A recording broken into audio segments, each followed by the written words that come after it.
100 साल जो कि IIT ISM Dhanbad next year 2026 में कंप्लीट कर रहा है 9 दिसंबर को। उसके उपलक्ष्य में हम लोगों ने एक इंटरनेशनल कॉन्फ्रेंस ऑर्गेनाइज किया है कि ministry of science and technology से एमिनेंट साइंटिस्ट लोग आए हुए हैं। धनबाद के IIT ISM में आयोजित कॉन्फ्रेंस में विदेशों से जुटे वैज्ञानिकों ने भारतीय तकनीक को जहां सराहा है, वहीं इस डिजिटल तकनीक से व्यापारिक उत्कृष्ट और सतत विकास की पथ पर भारत को देख चकित है। यह आयोजन विकसित भारत 2047 के उद्देश्य को लेकर आयोजित की गई। कॉन्फ्रेंस में नॉर्वे से शामिल होने आए Norway institute of energy technology के सीनियर साइंटिस्ट संजय मिश्रा ने बताया कि अगर 2047 विकसित भारत की बात करें तो सबसे पहले हम जो डेटा इस्तेमाल कर रहे हैं उसका मालिक हमें खुद बनना पड़ेगा। उसकी प्राइवेसी का ख्याल हमें रखना होगा, जो आज इंटरनेशनल कंपनियों के द्वारा कंट्रोल हो रहा है। हम डेटा पर काम कर रहे हैं। यूरोप में इसका व्यापक ट्रायल चल रहा है। हम डेटा कैसे सिक्योर रख सके, इस दिशा में भारत सरकार का प्रयास सराहनीय है। भारतीय बहुत ज़्यादा मास्टर कार्ड और वीज़ा कार्ड पर निर्भर नहीं रह गए हैं। पे करने के लिए भारत ने छोटे छोटे सिस्टम डेवलप कर लिए हैं। नॉर्वे एक हैप्पीएस्ट कंट्री है, फिर भी हम मास्टर कार्ड और वीज़ा कार्ड ही यूज़ कर रहे हैं। ये भारत के स्वदेशी तकनीक का नतीजा है कि दूसरे देश भी इसका अनुसरण कर रहे हैं। मुझे भारतीय होने पर गर्व है। फ्रांस सरकार भी इसे लेकर भारत सरकार से टाई अप करने जा रही है, जिससे मास्टर कार्ड और वीजा कार्ड की निर्भरता कम हो सके। ये भारतीयों के लिए सम्मान की बात है। पुड्यू यूनिवर्सिटी यूएस के सीनियर प्रोफेसर मंगेश चंद्रमौली ने बताया, डिजिटल टेक्नोलॉजी को आगे बढ़ाकर ही देश को आगे बढ़ाया जा सकता है। इसी क्रम में मेटाबॉलिज्म व वर्चुअल रियलिटी दुनिया भर में पॉपुलर हो रहा है। मैन्युफैक्चरिंग सेक्टर में वर्चुअल रियलिटी पर काफ़ी जोर दिया जा रहा है। इसमें जहां जोखिम कम है वहीं उपलब्धि ज़्यादा है। आज दुनिया में भारत मैन्युफैक्चरिंग सेक्टर में फेवरेट डेस्टिनेशन में तीसरे स्थान पर कायम है। जो कि IIT ISM Dhanbad next year 2026 में कंप्लीट कर रहा है 9 दिसंबर को। उसके उपलक्ष्य में हम लोगों ने एक इंटरनेशनल कॉन्फ्रेंस ऑर्गेनाइज किया है कि ministry of science and technology से एमिनेंट साइंटिस्ट लोग आए हुए हैं, जैसे कि प्रोफेसर BK दास, डॉक्टर कोंगो गोपी कृष्णा, ये हेड है जियो स्पेशियल इनोवेशन सेल के डॉक्टर प्रहलाद राम, वो अनुसंधान नेशनल रिसर्च फाउंडेशन के एमिनेंट साइंटिस्ट हैं।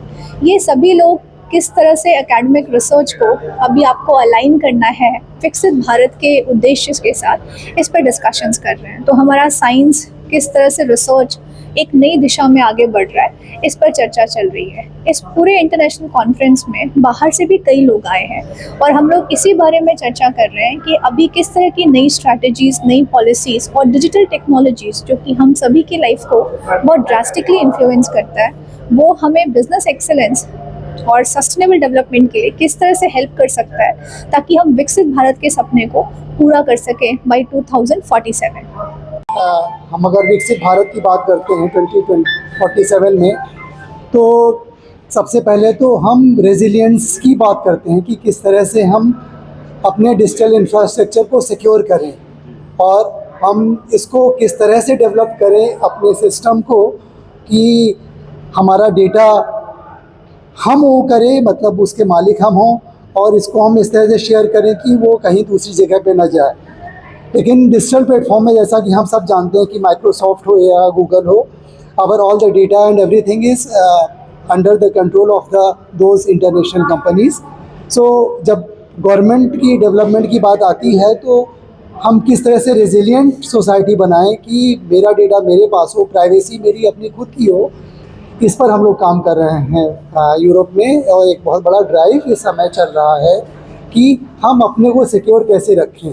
तो that is called the digital sovereignty. Sovereignty का मतलब ये होता है कि आप किस तरह से अपने डेटा को सिक्योर कर रहे हैं। और इस कॉन्फ्रेंस में कल का मेरा लेक्चर भी इसी तरह से है कि हम फाइनेंशियली का एक कॉन्सेप्चुअल फ्रेमवर्क डेवलप किस तरह से करें कि हम अपने फाइनेंशियल सेटअप को विद इन इंडिया किस तरह से पूरे वर्ल्ड सिनेरियो में इसको सिक्योर कर सकें।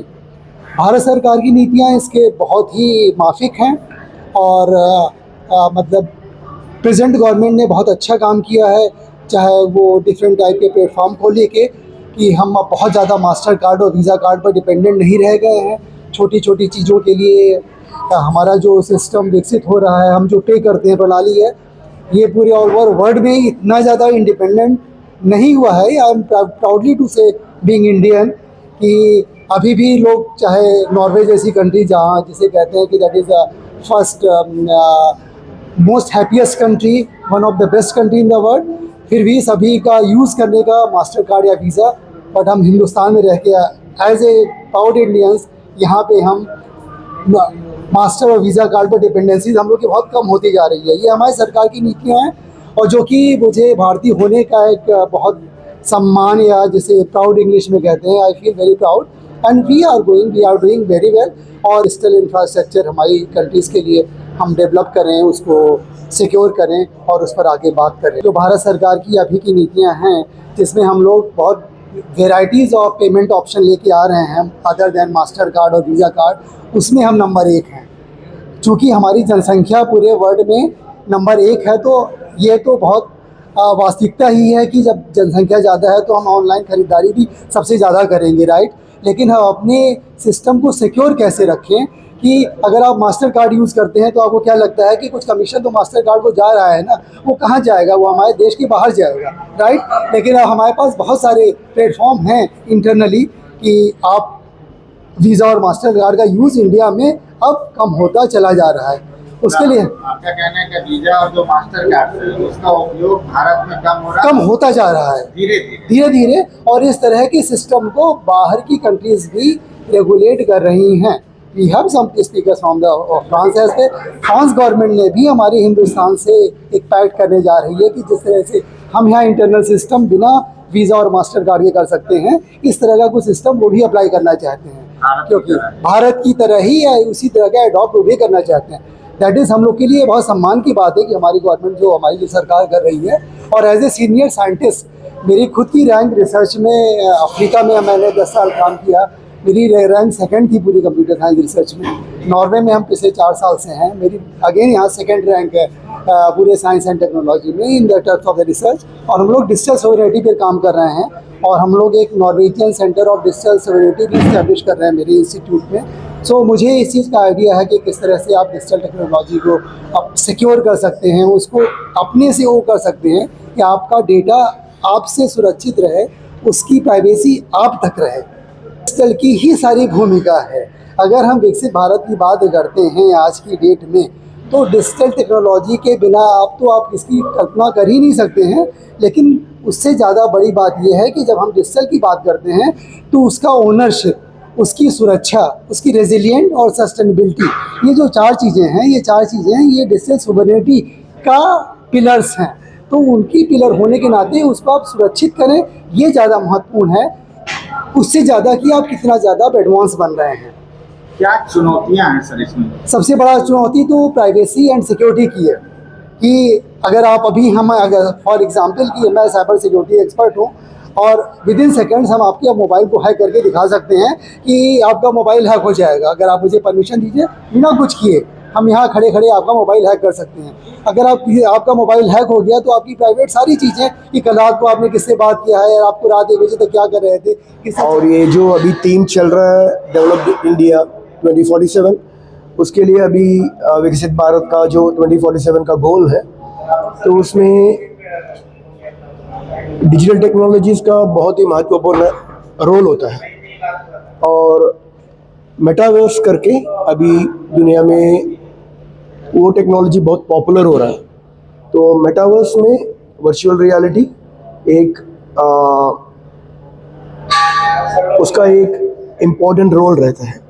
जहाँ हम नहीं हैं उधर कैसे हम पहुँच सकते हैं, या कभी कभी जैसे मैंने अभी मैन्युफैक्चरिंग का भी बोला कि कुछ इंडस्ट्री में वगैरह वो जो इक्विपमेंट होता है वो सब लोग सब टाइम उसके इक्विपमेंट पे ट्रेनिंग नहीं कर सकते हैं। तो ये वर्चुअल रियलिटी के ज़रिए वो जगह पे नहीं होते हुए भी हम उसको यूज़ कर सकते हैं। जैसे स्पेस यानी अंतरिक्ष में हम वर्चुअल रियलिटी का जो है उसका इस्तेमाल हो सकता है, उसका उपयोग कर सकते हैं स्पेस में भी कर सकते हैं। और अभी जो चंद्रयान प्रोजेक्ट वगैरह होता है और एरोस्पेस में भी बहुत सारे लोग इंडिया में भी वर्चुअल रियलिटी का यूज़ करते हैं।